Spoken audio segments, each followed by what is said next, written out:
Good evening slash morning, everyone joining us from both sides of the planet.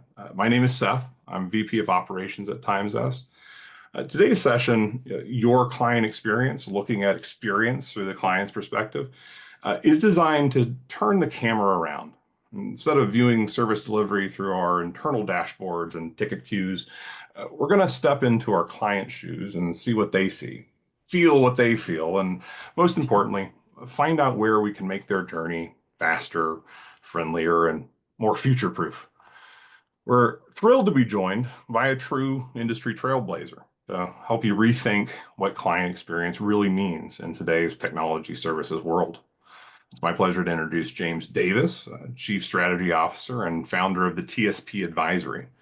James has been at the forefront of guiding MSPs, or what he calls technology solution partners, across the APAC region, offering advisory-led services, fractional CSO engagements, and insights that help shift MSPs from a tech-first mindset to a business-first mindset.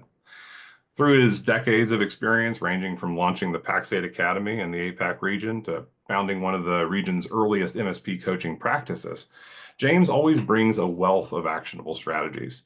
He's a vocal advocate for modernizing service packaging, building transparent solutions, and instead of rigid stacks, and truly stepping into the advisor role with your clients.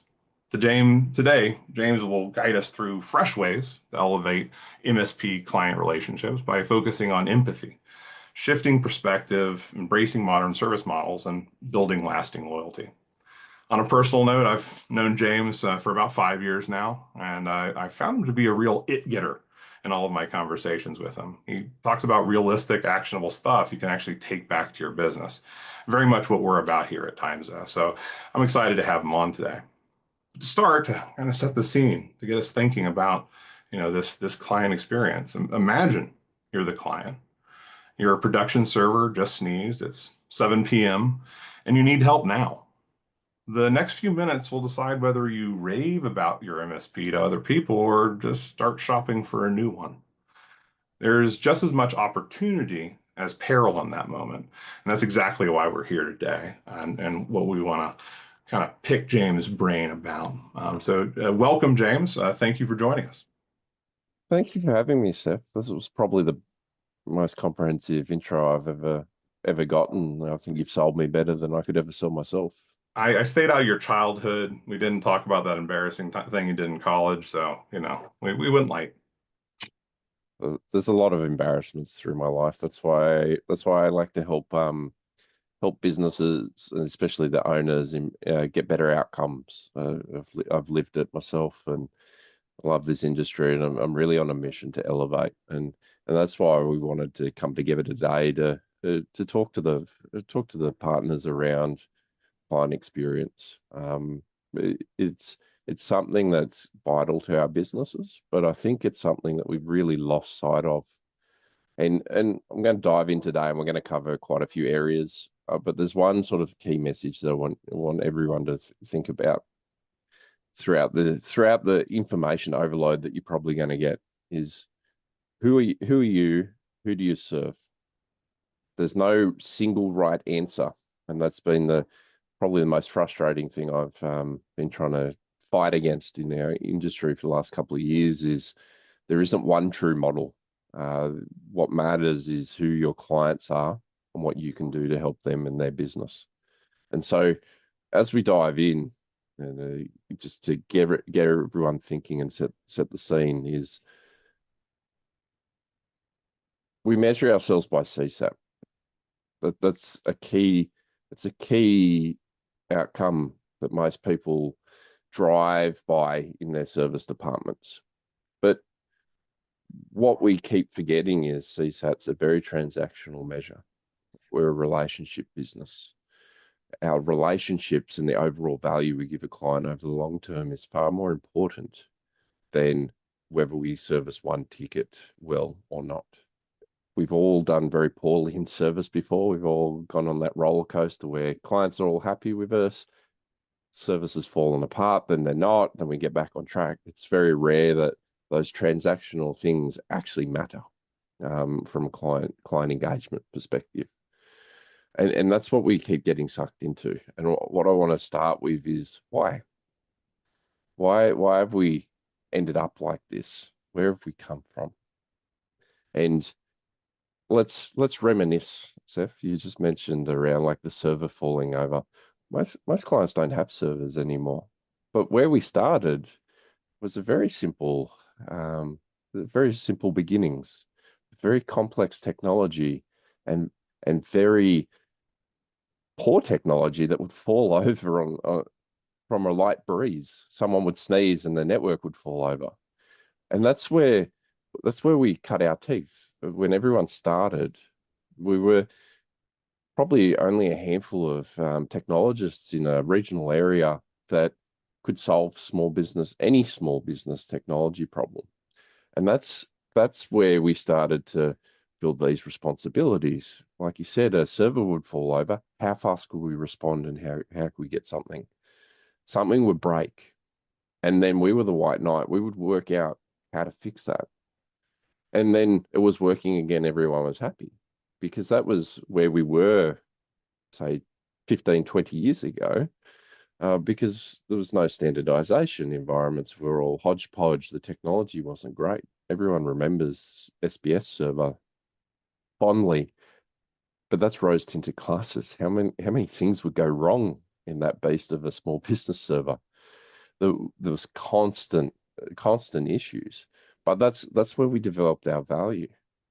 That's where we cut our teeth. That's where clients could build trust with us because they had an issue. We were Johnny on the spot to solve it. But things changed over time.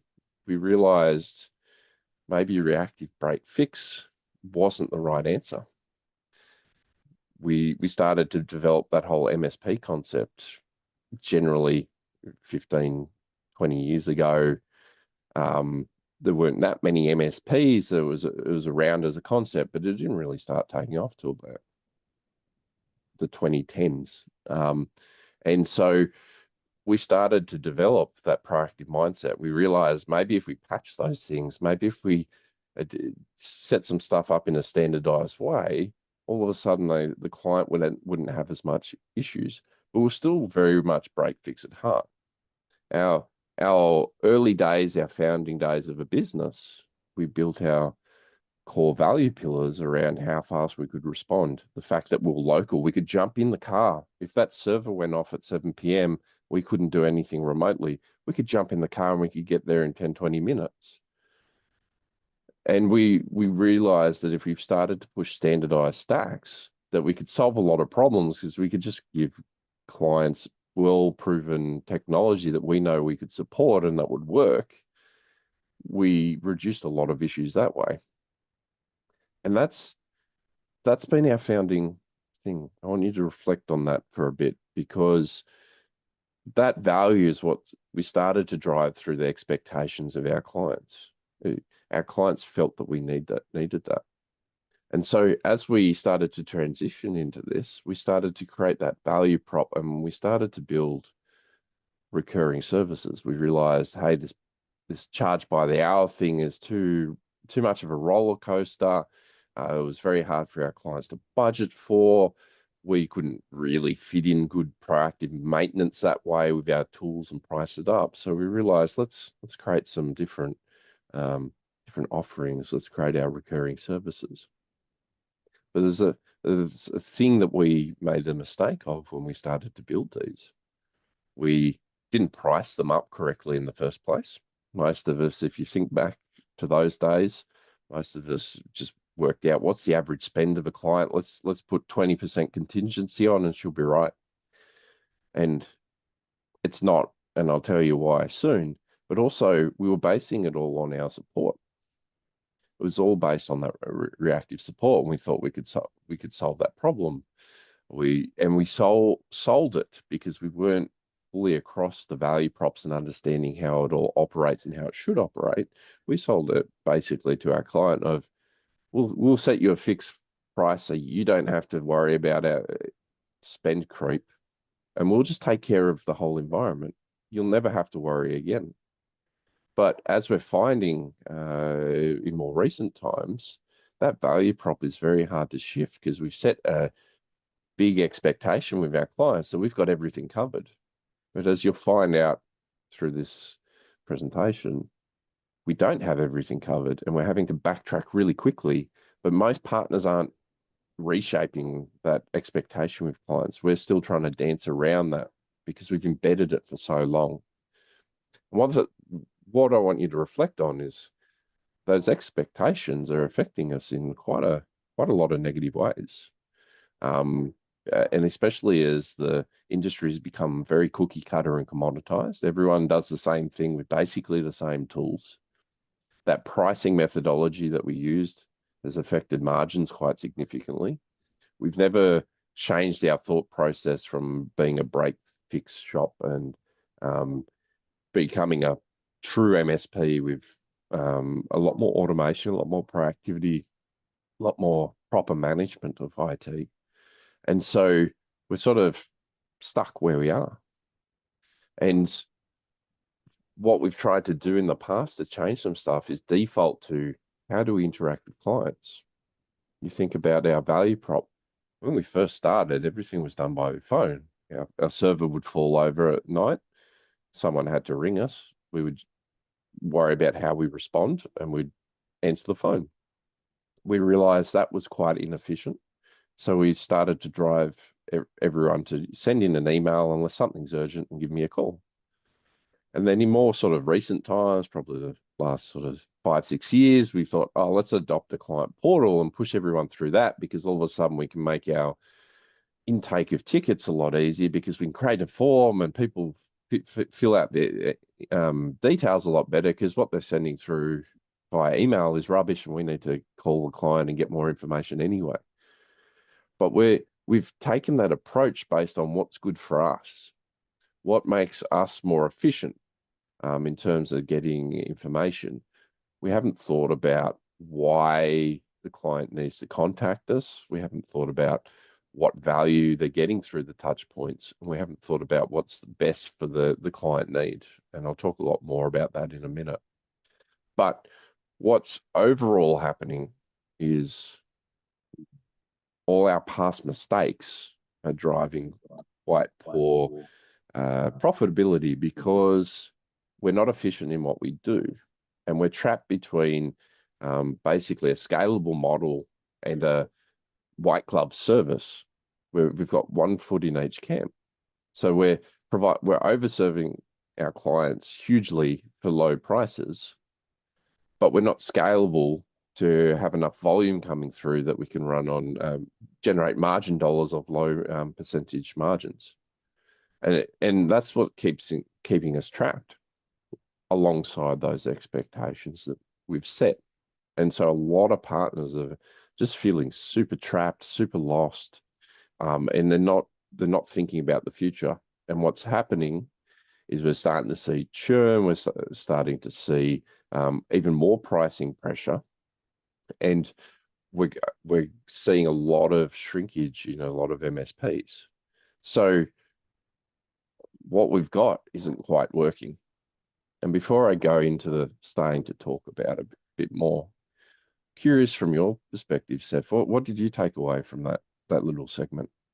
Yeah, it's always the hardest part that, as my experience as an MSP and when I kind of would look down my future as being an MSP is like everything I knew seemed to have an expiration date of about 12 months. It's hard. It's like you can be a carpenter, right? And it's like you build skills and processes, and this lasts the rest of your life. That's the way you cut that thing the rest of your life. But it does. It's like we were just dealing with dairy that sours awfully quick, right? And a lot of these things are like, right, what's profitable and productive, which is a killer business model after 3 years can really be a model that nobody wants anymore. So it is, it reminds me of just how much it requires us to continually reinvent ourselves. It's tiring, Yeah. but it's necessary and it's not going to stop. We've all chosen to be in this industry because we actually enjoy that sort of challenge. We're naturally problem solvers, but what I'm finding is we're trying to solve the wrong problems. And this leads in very nicely to the sort of next segment. We need to stop copy and pasting generic approaches. Again, we've gone through that commoditization. Like we're an immature industry. As a small business technologist, it's only been around for like 40 years at most. It all started from that whole sell the hardware, give away the labor for free. Then we started to realize that clients needed some software. Then they needed more services, and that evolution has continued. So we're 40 years at most, but for most of us, especially in this MSP space, it's only been 20, 30 years at most. That's not a long time when especially when the goalpost has shifted a lot already. The challenge is that there's so many more dynamics going all at once. We've been so used to being overcoming one or two dynamics at a time, but we've got so many. We've like off the top of my head, we've probably got 12 going on at the moment, and it's very hard to juggle all of those. And that's where we're lacking a frame of reference. We all look at internally into our industry for the answers, but most people don't have the answers. Most people go to the forums, ask a bunch of questions. I'm not sure I want to copy people when the average EBITDA is 6%. That's not successful business models. The people that are doing well and changing are doing certain things, and they're not the ones that are sitting on the forums because they're busy doing business and looking after clients and growing. And so what we need to do is change our approach. What actually matters and what our frame of reference needs to be, first and foremost, is understanding our clients. Because again, different clients have different needs. The only right answer is knowing, starting with our identity and who our ICP is. And I'm going to give you, through this segment, some ways to view clients and create a frame of reference so you can start making decisions that's right for your business. Because what's right for your business isn't going to be right for the business next door. And so what I'm going to do is start with the segments that the clients are in. Now, I should probably have 5 in this because there's micro businesses inside the small business space. But the majority of us pretty much look after micro businesses, those 1 to 10 people organizations, small businesses that are that 11 to 49, and then the mid-market, which is those medium-sized businesses up to starting to get into the enterprise. And then you've got government. But most of us don't look after government and enterprise. The average partner is very much working with the average size client of like 10 to 20. Those are very different segments. And what I'm starting to see is partners are having a lot of challenges because they're trying to work with 3 different segments. The average partner is probably doing micro, small, and medium. Now, when you start looking at size, those micro businesses make very different decisions and have very different technology needs to a small business, let alone a medium-sized business. A medium-sized business is going to have a lot of different decision-making than a small business, and when you start getting into that corporate mid-market, let alone enterprise. So my rule is we can work with 2, not 3. Simply because when you start breaking down based on the size, the decision-making, the needs, it's very difficult for us as a company to market, to show and speak in the language appropriate for our clients. The way that we engage our clients through account management, VCIO, our support desks, etc. And the pricing and the value props are very different as well. So trying to do everything for everyone, just even based on size, it's very difficult. We work with 20 to 300 person companies. That's a very broad spectrum. And without clarity on that, we're again going very generic. So segments is a great place to start by just understanding some of those attributes by default. And then there's no right segment to work in. There's opportunities in every segment.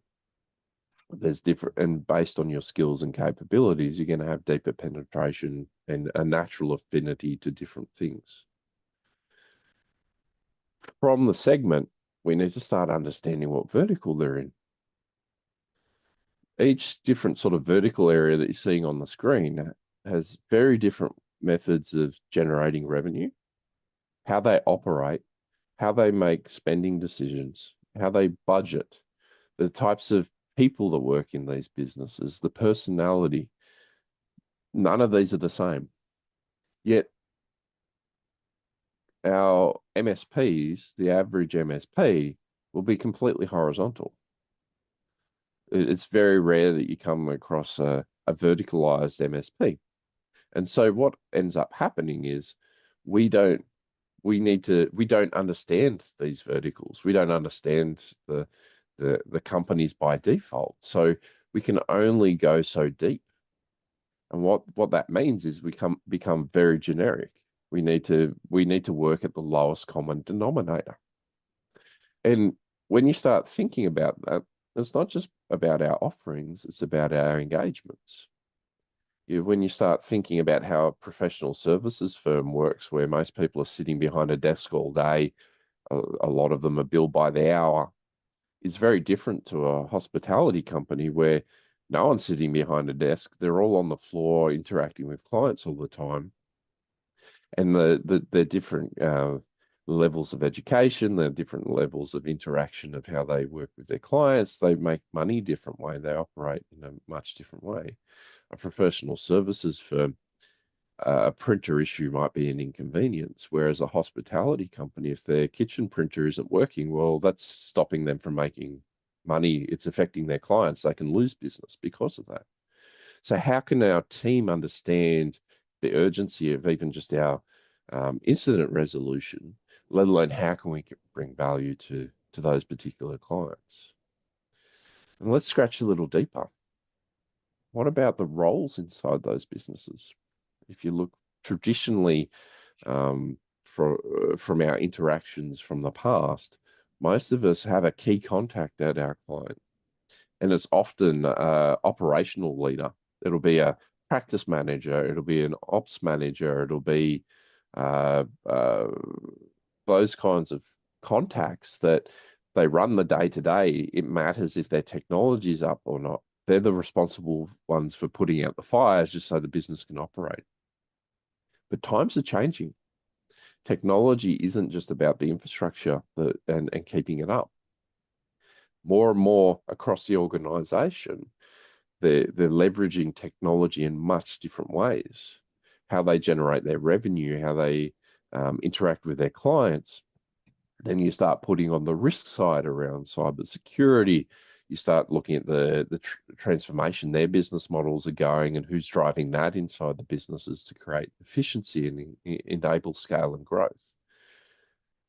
These all have different personalities. They have different agendas. They have different goals that they're trying to achieve. And we're not thinking about them. We're defaulting back to that practice manager. And what you'll often see in how that's coming out at the moment is through cybersecurity is a great example. Most MSPs are defaulting to talking to our key contact about cybersecurity, trying to upsell them on why they should spend X amount per month to reduce their risks. Those ops managers don't care. That's just a cost. We've never been hit, so it doesn't matter to us. We'll solve that when we get to it. They've got tight budgets in what they're trying to run. They're trying to run efficiencies. We're coming with an intangible risk where a board really cares about that kind of risk, and especially in certain parts of the world, those board of directors actually have legislation and liability against them personally. So they really care about that conversation, but they probably don't care about whether the lights are on in the server room and it falls over for 10 minutes. They don't really care because it's a different perspective. And that's where all of us are failing because we're not breaking this down to this level. We're not understanding the client's business because we're horizontal. We're generic. We fall back to when there's a problem, we'll fix it and we'll provide a standardized stack. And that's where it starts to break down as well, because most of these people don't care about infrastructure. All of a sudden, what they're purchasing, what they're looking at from a technology perspective, is very different to our traditional values. And this is further exacerbated when you go even one further down. You think about these roles, but you start thinking about the demographics that are in them. And it, what what I'll call out is think about how we all founded and started. That local guy, Johnny on the spot, most of the business owners are baby boomers. They have a specific way of buying, uh, a mentality around loyalty and trust. The way that they interact with people is very well ingrained. But those business owners are exiting. They're selling off their businesses, and the leaders under them are very different generations. You know, a lot of the CEOs now are Gen Xers, very shrewd, very cynical type people. That they expect certain things in a certain way, but they're fairly similar to baby boomers with their purchasing behavior. But you start opening up to millennials, which are the majority of the workforce at the moment. More and more, they're the leaders, the frontline leaders, the operational leaders. How they make purchasing decisions and what they expect are very different to the previous generations, let alone as we're starting to get a lot more Gen Z into the space. And this is where we're starting to see more and more friction about what we're offering. The value prop, if I'm a millennial business owner, a traditional MSP, there's no value prop to me because I'm looking at things very differently, let alone when we start getting into the Gen Z. And then you see that throughout the way that as we start to interact with our support and our account management, those expectations are very different. And we'll talk about it a bit more further on. But I can't undersell how important this demographic shift actually is, and it's something not enough partners are really thinking about. But we'll take a step back quickly. At the end of the day, most of our clients are having these challenges. Most of us aren't thinking about these challenges for our clients. We're thinking about technology. We default to the tech. What's their infrastructure? Do we need to replace the desktops to get to Windows 11? Is that really the biggest problem that they're facing? Probably not. And us not understanding our clients and their demographics means we can only default to the tech because we don't understand their businesses. We're defaulting to the generic thought process. And if I really boil it down, what clients care about are these three areas. How can they grow and scale? How can they increase efficiencies and drive profit? And how can they reduce the risk of impacting revenue or profit? None of us think like this. We all think about the tech risk, not how it ties into the business. And I want you to think about that and let that sink in for a second. I'll take a breath. What's going through your head, Seth? Well, go back to that generation slide real quick. I just want to I love that I'm still on the left-hand side of this slide. I'm for these next 2 years, I'm gonna really enjoy being on the left-hand side of a demographic slide. But it really is it's considering your audience, right? Like this is actually it really resonates with just kind of experience that I had recently. At our own business, working with a technology solutions partner. We do SOC 2, Type 2 compliance, and stuff like that, offloading some stuff. And, immediately what happened, and this goes back to your slide about, the type of business that you're talking to. They just started calling me about everything on onboarding, everything. They were just calling me like 5 times a day, right? I looked at the month of January, I had 61 phone calls from them. All other vendors, all other people that I work with had called me one time on my landline. Like, right, like my landline doesn't get used at a SaaS business, right? We set up meetings, right? Like, and not to not to plug Time Zest, right? But like that's very much like we all use Time Zest or a Calendly or something like that. If you want someone's time, you set up some time, and then that's how you meet. calling is like an assault, right? And very much like on this generational slide, it's like things change, right? Like we were talking about, things change over time. That stuff starts to expire. Like when I was a kid, right? I could just go stop at somebody's house. I could go like knock on my friend's door, or people would come over to the house, right? Just during dinner, and we just have a conversation with them and leave, right? And you do that to a millennial or a Gen Z person, that's like assault. They're gonna be like, why on earth are you here? Or probably Gen X even, is probably fair to say about that. The two is certain practices go by the wayside. Certain practices that are totally acceptable and normal get to be weird and off-putting in a hurry, at least in my experience. And just in terms of what I would actually just kind of distill that in terms of like action of one site, ask. Ask your clients at the outset, like right, like vertical specialization stuff like that will help, right? Because you'll just know, hey, everybody that works at a Yeah. factory tends to want to, operate in this way, right? But be sure to ask, especially your main point of contact. Like, how do you want us to reach out to you, in a primary means? It can go a long way to just seeming like you know them and you know how to operate in their space. Of those verticals you showed me, there's like 5 or 6 different distinct communication styles that they'll want to pursue. And that's important to know from the outset. What a foreign concept, talking to your clients. Yeah. And See what they want to that do, right? Instead of telling them all the stuff that you want them to do. and that's what we've lost. If we slide into the next sort of segment, we default to asking other people in the industry. How would they know? Like have worked with a lot of partners. I've interacted with hundreds, thousands of partners. I understand their operations. Whenever someone asks about what approach should I take, I don't know. I need to ask a bunch of questions first. Who are your clients? What segments are they? Blah, blah, blah, before I can give you any sort of semblance of a start of providing some advice.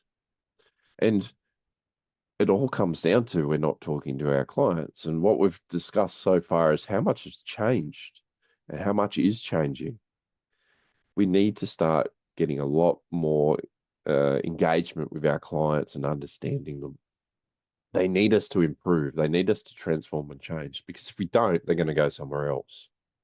And I'm seeing that churn really ramp up because of that. And I'm going to give everyone some thought process around what's going on and what's changing. But what's important here is there's no right answer again. You need to be thinking about what I'm saying in this segment. Think about the segment before. Who's your clients? What segment are they? What demographics? What matters to them? Because I can't tell you the right answer, but I want you to think about and contrast to where we started. Think about that slide that I showed when we jumped up. It's quite a simple infrastructure base. Things have expanded and changed significantly around the average client business. Back when we started, it was all based on a site and the on-premise infrastructure. These days, for a lot of businesses, it's worked from anywhere. All of a sudden, we've got a lot more different technology areas. Our client environments have gotten complex. A lot of the technology is a lot simpler and just works. So the value prop has changed. We're not that white knight diving in to solve the server that's fallen over on site. We're having to worry about someone that's traveled overseas and how do we secure them so they're not a risk to the client environment? How do we make it easy for the users to log in and have an identity? How do we ensure that they've got always on comms when they're everywhere? There's a lot of different thought processes there. And what's important is a lot of it's application based nowadays rather than infrastructure, especially in that micro, small, medium sized business. Basically, nothing's on prem. And we've always avoided the application layer. But when you start to step back and understand the 12 major solution categories that I've got up on the screen, our broadness of technology that we need to be across is huge. And when I say across, it doesn't necessarily mean that we need to deliver everything, but the client needs our help and understanding. Where in the past, we've always said, if they're looking at applications, we don't know enough about their industry or their business to give them any advice. So we're like, oh, just tell us what infrastructure you need and we'll put it in for you. But we will be hands off. We won't support that, but you can ring us and we'll talk to the vendor for you and lodge a ticket, and then they'll contact you and we'll get out of the way. We've avoided that, and we continue to avoid it, but we also are throwing a lot more roadblocks up. Our default answer is no, but clients want us to say yes, but, and that's a big mindset shift. What that means is we need to evolve from that proactive maintenance thought process that we were looking at before, that standardized stack approach. It made sense 10 years ago that we needed to standardize because client environments needed to be standardized so that they didn't fall over. But as infrastructure has disappeared from on site and we start to become a lot more applications based, what clients are looking for and needing us to do is provide advice. They need us to enable them to leverage their technology, and they need us to govern it. But we can't govern stuff that we don't understand. We're not worried about what applications they're using. How can we govern it? So that mindset is really going to have to change. And with that, our business models are going to have to change as well. Now, Seth mentioned that I talk about the technology solutions partner. I don't care what you end up calling yourself. I don't care how you structure your business. But the traditional model that we've spoken about, the MSP, is commoditizing. The value prop is disappearing. We need to transform our approach. And that means not just mindset, that actually means changing our business model and our operating models. There's a lot we're going to have to change. We're going to have to think about what our clients need and who we're targeting. Again, client centricity. It's not a generic thing. The more that you understand, the more that you can differentiate yourself.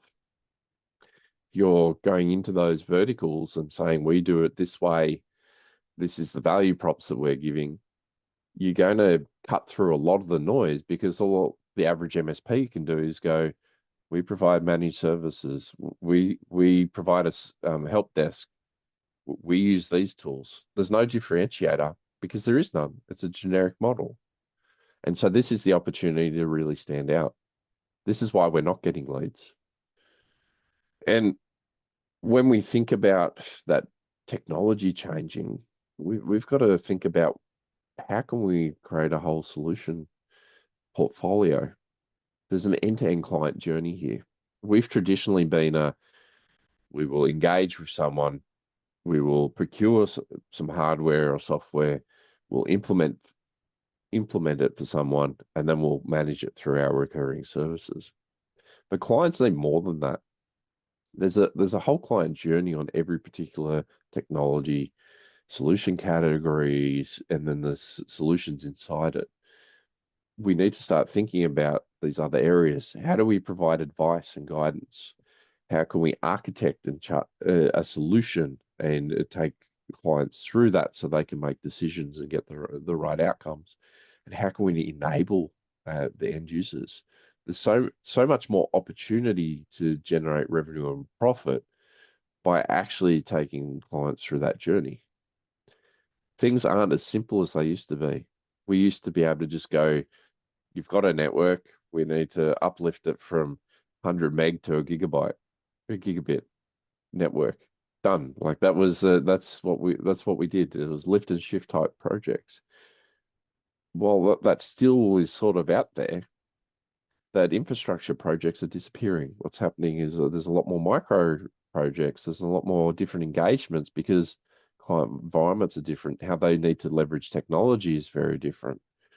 And so we need to start thinking about how we provide that in a much different way and be able to articulate it to our clients. And so that approach, we need to start thinking advisory-led. How do we understand our clients first? Because we can't bring them the right solution. What is needed for one client at one time isn't necessarily what our second client needs. This doesn't mean we can't create some standardized, productized solutions. What this means is we need to change from a standardized stack approach. It's not just here, buy my managed service and you get this, this, and this. Most clients are not going to buy that anymore. We're already seeing that. They're looking for, I need this thing.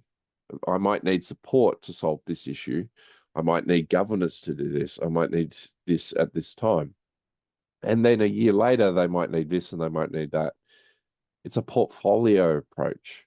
And this is why a lot of us are failing. This is why a lot of sales teams aren't growing, because we're missing the mark. Our products and value props aren't meeting the needs of the modern client. But we're not going to be able to meet the needs of the modern client if we don't understand them. And the clients don't understand what they need. They don't understand what the right solutions are. They need our help and guidance. And that's a very, very different engagement and thought process inside our organizations. And as we start to look at changing our business as well, it's changing our structures. We've been very focused on our service desk, our help desks, because our value prop was we could respond really fast to your broken issues. But when you start looking at the technology and what we're needing and our profitability, we haven't implemented the scalable approaches because we've never invested in the right resources. We keep hiring people that fix broken things instead of solving the large problems. We haven't invested in that automation. We haven't invested in proper technical standards, let alone as we start expanding and needing to start looking at different ways of how we're delivering projects. Projects aren't just that lift and shift. More and more projects are getting smaller, and there should be more volume of smaller projects. But also, most technical projects are actually transforming organizations. They're actually changing how the user works. When we upgraded a network in the past, it didn't really affect them. It just made things better. Now, if we change an application or we move our files from on-prem into a proper SharePoint site, not just treating it like a file repository, how they work, how the end users work and their workflow are changing. And so there's all these different dynamics. And so we need to start thinking about our internal structure. Again, there's no one single right answer, but understanding this high-level concept can start to help you frame that. But there's another thing that you really need to start changing the mindset on as well. Think about those 12 solution categories. They're super deep. There's lots of different specialities in there. How we deliver those solutions to our clients can vary. And how we grow and what we focus on will vary based on our clients. But traditionally, we've always looked at how we create delivery capacities. We'll just build it. We'll build it internally. We'll just work it out. We'll grow it. But we can't keep doing that mindset. For one, there's too much to be across. Not everyone can be everything. But it's unlikely, even if we start getting, say, an Azure engineer and someone in Dynamics, it's one person. They can only go so far. And there's so much risk in that. There's so much cost in that. We need to start thinking about this differently. We've got more options than we thought we do. We can acquire businesses. If we see there's so much volume in a certain thing, rather than trying to build it, why don't we just look for the people that can already do it? That can be quite difficult for a lot of organizations. There's probably not enough specialists to acquire, but there are options and it's worked for partners in the past. But more and more, there's so much opportunity to partner. Rather than getting in the way of each other, we're going to make more money together by someone owning the client relationship and bringing a specialist in to deliver value to our clients. And this is very foreign to most MSP owners. We've always just gone, we need to control everything. Don't let anyone else in. But that mindset is, again, putting clients off. They don't care anymore. They don't trust that. That approach of control is a demographic shift as well. Baby boomers wanted us to control everything. That's what they needed from us. Millennials have been brought up with collaboration. So if you're trying to sandbag everything, that's going to throw red flags to a millennial to say, why don't you want to collaborate? This is what we want to do. And this is what I'm seeing is pushing a lot of partners out because that decision maker is seeing things completely different and haven't understood what the client actually wants. And so we need to start thinking about the layers of our industry a lot more and seeing where we fit. The client is our center of the world. We need to start remembering that. It's not us, it's the client. We we need to wrap around it. And as we've been talking about, we need to provide them advice. We need to elevate to that advisor. Then we need to bring that partner ecosystem in with the deep speciality to provide them value. We need to partner properly with distributors and vendors to filter into the right solutions to our clients. It's a very different thought process to the MSP centric world that we've turned into of how do we run our business as best we can to be as standardized and generic as possible. It's not aligning with what clients want and need. I don't think I can say that enough. And so we need to start thinking about what our value pillars are. This is what modern clients really need from us. They need advice about how to leverage technology for their business and solve problems, open up opportunities. Their people need to be enabled to leverage that technology. They need us to govern the technology, and they need transparent information to make their business decisions. It's not the old days where the baby boomers didn't understand anything about technology and just needed someone that they could trust to make the right decisions. The world's become more savvy. We understand technology and how our business uses it. But we need more transparency of that information so we can make decisions. So, Seth, before I keep moving on and flying through, what do you reckon? Yeah, this really reminds me of a strange moment in my career that I went from actually leading an advertising agency to helping lead an MSP. And it was there's a lot of similarities, believe it or not, between the two things. I mean, you're really trying to do roughly the same things for clients, and kind of seeking similar outcomes. And what I was always struck by was how static MSPs would be in their sort of specializations. They say, well, we know this, right? We have, and when I got started, right, we have a golden image, right? And we're gonna kind of stick to that. And that mindset didn't really change, right? It was like, how can we find clients that will fit into what we're doing rather than how can we figure out how to help our clients better? An old mentor of mine would always say is like, you got to involve yourself with your client's complexity to provide value, right? If all you're doing is trying to prove to your client month after month, year after year, that you're just proving a negative that they didn't get, infiltrated by some kind of bad actor, they're gonna scratch their head and go, well, what did they actually do for us, right? And that's hard, right? You can't become a specialist in every, line of business application and that's out there in the whole world. But I will say this is one thing that I did bring from the agency world that worked really well was how we did that in the agency world, right? Like we had the same problem, right? You want to work with a bunch of different types of businesses, but you only got, so many heads in the in the building that can fulfill that work. So how we would work is we wouldn't work with a client until we would do a big project for them. We had these kind of foundational things. We're going to do your website, right? We're going to do an ad campaign for you. We're going to do a TV commercial, something that would make us understand them in order to do the work, right?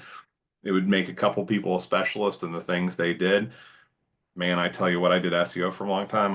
I know way more about, you know, robotic surgery for prostatectomy and hysterectomy than I ever wanted to know. I know what a a yard mule is and shipping logistics. I know, like, I have all these like weirdly niche specialized bits of knowledge in my head that I don't know if I'll ever actually use, but they were really useful in my clients' relationships. And we had this one copywriter at the MSP, or at our agency. She did stuff specifically for lawyers, and people would ask her lawyer like legal advice, and she'd always remind people like, I just write stuff and pretend like I know what I'm talking about, guys, But sometimes it does take that, right?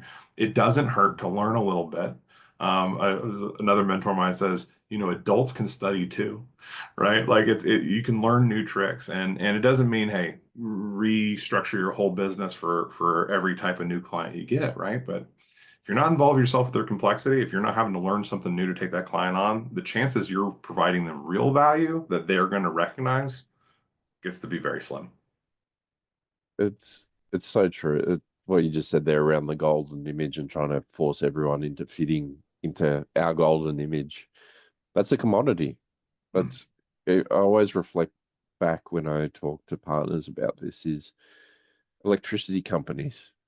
What do they really compete on? Price. They don't. They're generic. They provide clear commoditized services. That's it. You don't get an account manager, you don't get engagement. You you will chop and change when needed, and it doesn't affect you. They don't understand your business. So, that's the race that a lot of MSPs are going to because of that generic approach and that golden image approach. And so, what we need to start doing is, like what you just said, what you described is we need to start from a top-down approach rather than trying to work bottom up. We always build bottom up as an MSP because we're focused on that tactical operations, keeping the lights on type mentality. And so I want to shift that quickly. I'm going to smash you guys with a bunch of information. I want you to think about our margins. As we're thinking about this, take a client-centric approach. I'm going to describe our businesses and how we operate and how we need to change. This is what we need to do, understand from a client's perspective. Our core business drivers are these four areas. This is how we make our money. And there's a big difference between what the high performers do and the industry average. And a lot of the difference is their focuses, their strategic approach, their disciplines, their maturity, the focus on financial analysis. We all do the same things. So why can one business run at 50% managed services gross margin while the industry average is 38?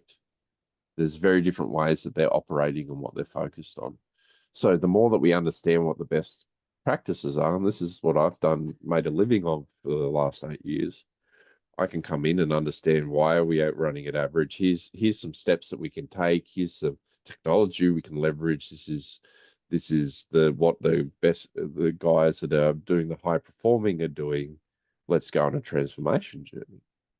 If I didn't know all of that information, what value am I bringing? I could be that generic. Let's set up our tool without the understanding of what we can do to actually transform to hit those higher margins. Very different value props. And that only comes from deep understanding. There's years of sitting there and learning this stuff. This is how I can boil that knowledge down into some key levers and some key focuses.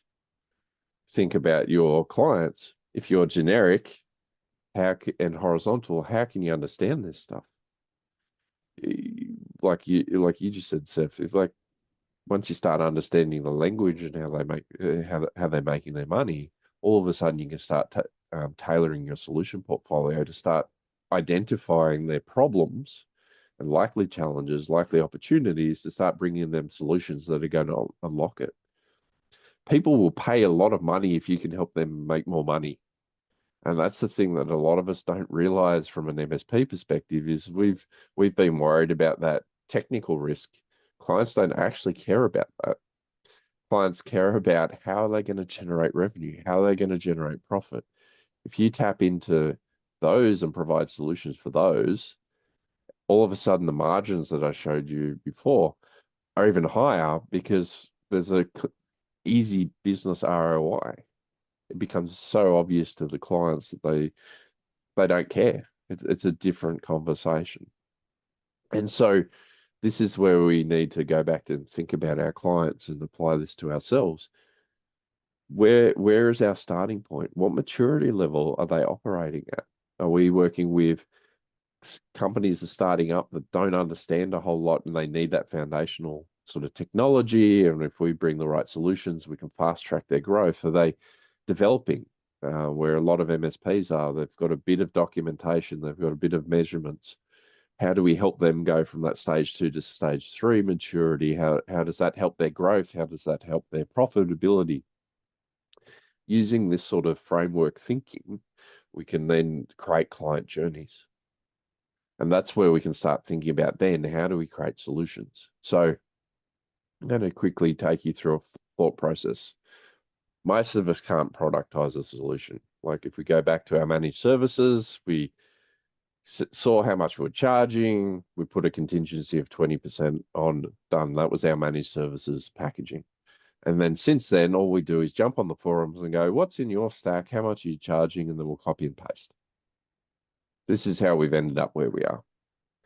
Again, I'm not going to copy someone else that's running at 6% EBITDA. Think about that.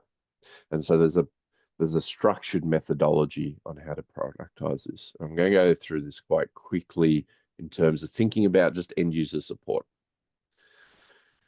When we think about end user support and how we operate, there's 5 key categories of sort of tickets that come in. There's an incident, something's broken, we need to fix it.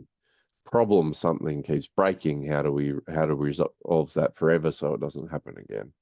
Service request with a client requesting something that they should have that's already existing, a change request for something new or major changes, or they need to know something, an information request. How we deliver them are very different. How we respond to them are very different. How we staff them are very different. We don't think about breaking it down to that sort of level. Again, you can start applying this to your clients. What are their key processes that they need to follow in their business? What technology do they use? What happens if that doesn't work? How does that impact the business? You can take that a step further. The different methods of communication. So we get those things in. How do they submit that? How do they lodge it? Then how do we interact with them? When we start thinking about the demographics of our clients and what they do, like what you said, Seth, millennials hate phone calls. It's not planned. We want to be booked in. I don't even want to jump on the phone personally. I'd rather chat or do a video call. I hate email. But that's my preferences. You might have different, Seth. The next person will have different. We need to start to understand that client experience and break it down. Then you start thinking about hours of operations. So what do our clients need? When do they generate their money? How long do they generate their money across work hours? We all default to generic. We need to provide business hour support only, and the clients need to fit that. But then we've got these random clients, but we've never properly set up a structure for them to be supported properly. So let's just default to saying we provide 24/7. We need to think about this properly and more deeply. Again, if we understand our clients, we can tailor what we're delivering and how we're delivering it and when we deliver it based on them. Then how do we resource this? Again, our clients have these challenges. Do we need someone onshore that can go to site, have a direct engagement? Do we leverage someone that's offshore that's cheaper that can still provide the quality? Do we outsource this so that we've got a clear outcomes and deliverables? Do we leverage technology to deliver it? Then we can start looking at how we lift those practices, how we create better efficiencies. It can be very complex. I know I've just raced through it really quickly, but again, there's no right answers. I can't dive in deeply because I don't understand your business. I can only give you a really high level, surface level awareness. it's only till I understand you that I can go deep and help you with the right solutions. And so we've been flying through, and we'll start wrapping up, and we'll get some final thoughts from Seth. But what I want you to do from today is take this information, set yourself some goals, identify the gaps between where you're heading and what you need to do, then create a plan of that change and transformation. Share that plan inside your team. Then start working it and review it.